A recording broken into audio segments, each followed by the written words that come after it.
প্রবাসীদের দীর্ঘদিনের প্রত্যাশা ভোটাধিকার প্রয়োগের সেই কাজ সহজ করতেই নির্বাচন কমিশন চালু করল নতুন অ্যাপ পোস্টাল ভোট বিডি।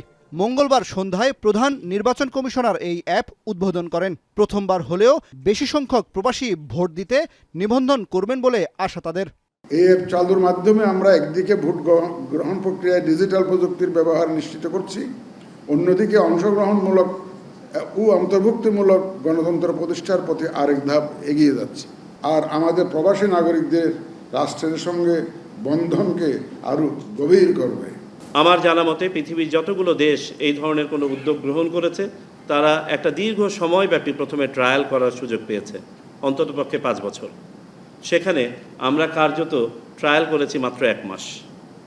সুতরাং এখানে কিছু গ্লিচ থাকা অস্বাভাবিক নয়, তবে আমরা ইনশিওর করেছি যে এখানে যেন এমন কোনো সীমাবদ্ধতা বা ত্রুটি না থাকে যা ভোটের ইন্টিগ্রিটিকে প্রশ্নবিদ্ধ করবে বা ভোট ব্যবস্থাপনাকে প্রশ্নবিদ্ধ করবে। শুধুমাত্র সিটি ব্যাংকে অ্যাকাউন্ট থাকলেই করতে পারবেন গুগল পে। তাই অ্যাকাউন্ট খুলুন আজই।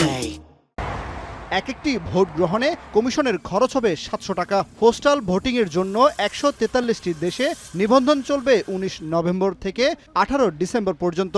প্রবাসে থেকেও ভোটদানের এমন সুযোগ পেয়ে উচ্ছ্বসিত তারা।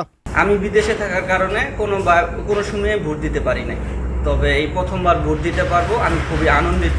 সবচেয়ে ভালো লাগার একটা বিষয় হলো আমরা প্রথমবারের মতো প্রবাস থেকেও বাংলাদেশে ভোট দিতে পারবো।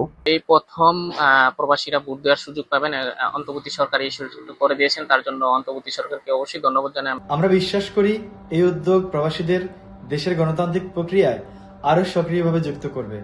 বিভিন্ন দেশের দূতাবাসে ইতোমধ্যে যেসব প্রবাসী গত 31 অক্টোবরের মধ্যে নিবন্ধন করেছেন তারা অন্তর্ভুক্ত থাকবেন ভোটার তালিকায়। তবে ভোট দিতে চাইলে ইসিকে জানাতে হবে অ্যাপের মাধ্যমে। তফসিল ঘোষণার পর এই প্রবাসী ভোটারদের ঠিকানায় পোস্টাল ব্যালট পাঠাবে ইসি। ব্যালট পেপার যে খামে পাঠানো হবে তার সঙ্গে থাকবে একটি ঘোষণাপত্র।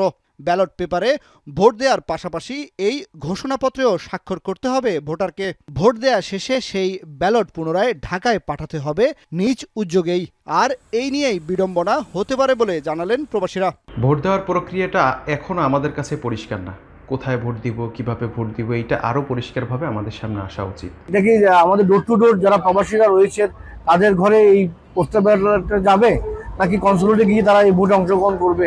কতজন প্রবাসীর পিও বক্স নাম্বার রয়েছে সেটিও আসলে নির্বাচন কমিশন এবং বাংলাদেশের যারা সংশ্লিষ্ট দায়িত্বে রয়েছেন তাদের আসলে দেখা উচিত। মিশনগুলোর মাধ্যমে আসলে খোঁজ নেওয়া উচিত যে কতজন প্রবাসী পোস্টাল ব্যালটের বা পোস্টাল বক্সের যথাযথ ব্যবহার জানেন। তবে অনলাইনে ভোট গ্রহণের জন্য বাংলাদেশ এখনও পুরোপুরি প্রস্তুত নয় বলছেন এই প্রকল্প প্রধান। তবে এবার ভোট গ্রহণের উপর নির্ভর করবে ভবিষ্যতে এই প্রক্রিয়া কোন পথে এগোবে।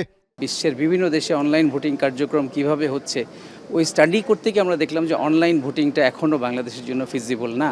সো এটাকে সময় দিতে হবে, আমাদের ভোটারদেরকে সময় দিতে হবে। এইবার ওনারা এভাবে করুক, তারপরে যদি কমিশনের সিদ্ধান্ত হয়, মাঝখানে অনেক ইলেকশন আছে, ওগুলোও যদি আমরা অ্যাপ্লাই করি, সব ডিপেন্ড করছে এইবার সাকসেস স্টোরি কী হবে। যদি এটা সাকসেসফুল হয় সামনে আগানোর অনেক পথ সুগম হবে। যারা দেশের ভেতরে এই পদ্ধতিতে ভোট দেবেন তাদের ব্যালটের জন্য অপেক্ষা করতে হবে প্রতীক বরাদ্দ হওয়া পর্যন্ত।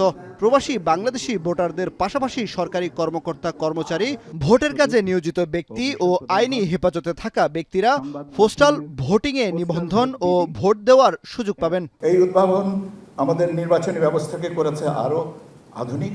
কামরুল হাসান জনি, এখন, ঢাকা।